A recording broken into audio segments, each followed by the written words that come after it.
Hello and welcome back to RareRoo Crafts. I'm Sarah and I'm on today to share with you what I have been creating for embellishments on the 11th.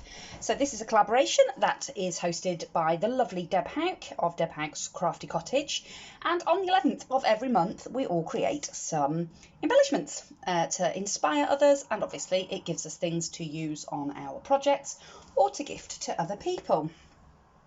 So, as I said, this is a collaboration. All the other participants of the collaboration will be listed in the description box below this video, down there, so don't forget to go and check them out.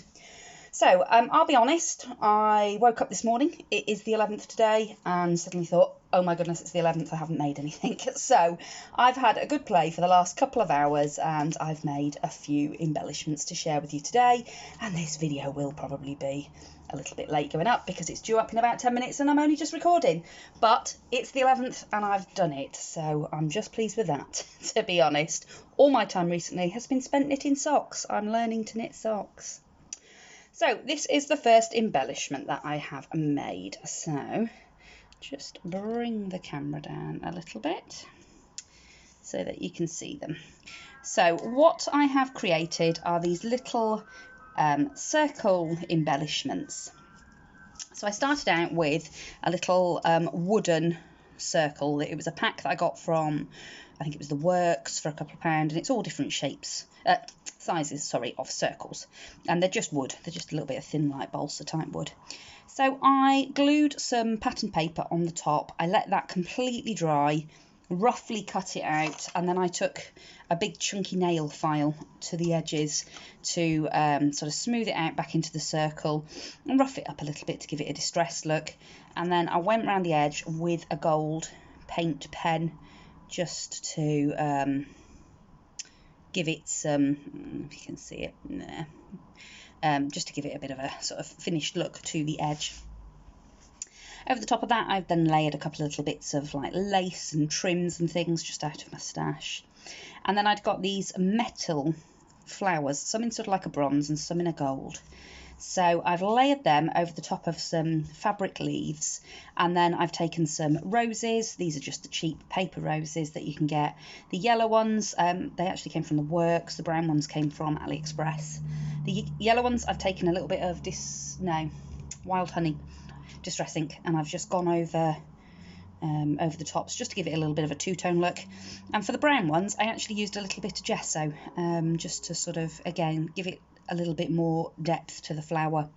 I've then put a little bit of white glue over the top, and I have sprinkled some of this diamond dust on, which gives it a really lovely sparkly effect to the flower. I've then popped a few sequins and little gems here and there, and I picked a word from, these are from the Tim Holtz stickers, and I just picked various words to pop on to the bottom of the little embellishments. And I think they're super cute. I really like them. So I made 6 of those. Move them out of the way for the time being. I also found out a little envelope die from my stash. I always like these little envelopes. I think they look nice in journals, they look nice on bag toppers. I think they're cute and they're very usable. So I made some little shabby chic envelopes with the little letters. So the little letter itself, the die actually embosses the squiggly lines. So I just press the die into my my VersaFine ink pad just before I die cut it. And it meant that it embossed the squiggly lines with black. It did leave a little bit of fox in here and there, but I quite like that because I was going for a vintage look anyway, so it worked quite nicely for my project. I've thicked all of this up, so I've layered, cut some lined paper, and then I've layered it over a bit of cardstock, and the paper that I used for the envelopes was quite thin as well, so I've just laid that on top of a bit of cereal box to give it a little bit of thickness and dimension. I've inked all around the edge with Distress ink in Vintage Photo. And then again, I've just put a little bit of greenery. This time it's just one that I've cut, just a little bit of a die cut greenery, a little handmade paper flower, and then a little resin flower to the side of that. Again, I've got some little word stickers. This time it's just a unbranded pack that I picked up at a local craft shop. And I popped some little gems on the top there, so the little gold ones that coordinate with the centre of the flowers that I made. And again, I think they're really cute. And then finally I made some bows, because again, it's the sort of thing that you can just always use. They always look nice on bag toppers, and you can use them instead of a you know, the traditional bow on a present and things. I just think they're really cute.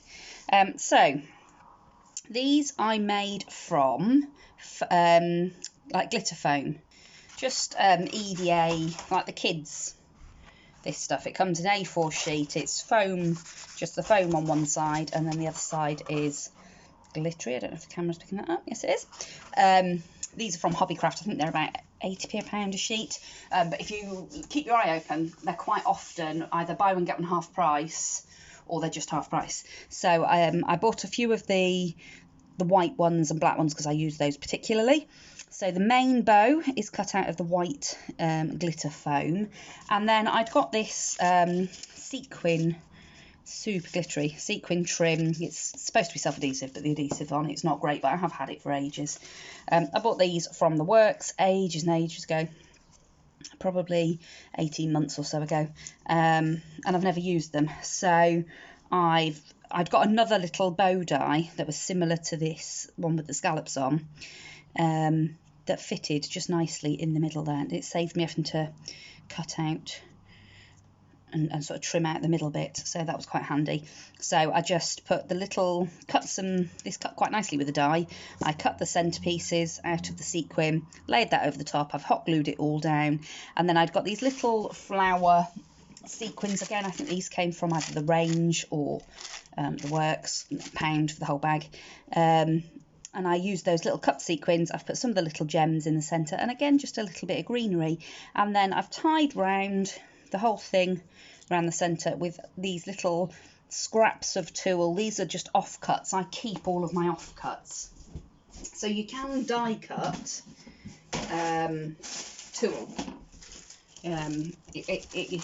I tend to find it's better if you die cut it with a piece of cardstock or something. You can die cut it. It's a bit tricky, but it can be done. And I've done it for rosettes and things, but you get left with you know, quite a lot, and it can feel quite wasteful because there's still quite a lot there. So I just put them all in a little food bag, keep them off to the one side, and then for little projects like this where you don't need loads, it's perfect. I just cut a little strip off, tied it around the centre of my bow, and popped my little flowers over the top, and there we go. Super cute.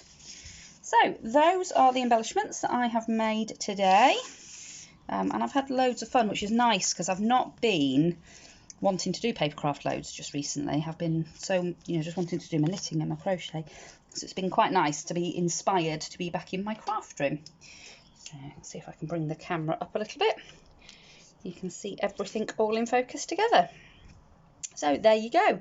That's what I've made for embellishments on the 11th this month. So we will be back next month on the 11th, obviously.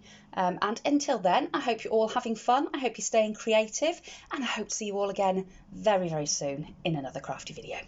Bye for now.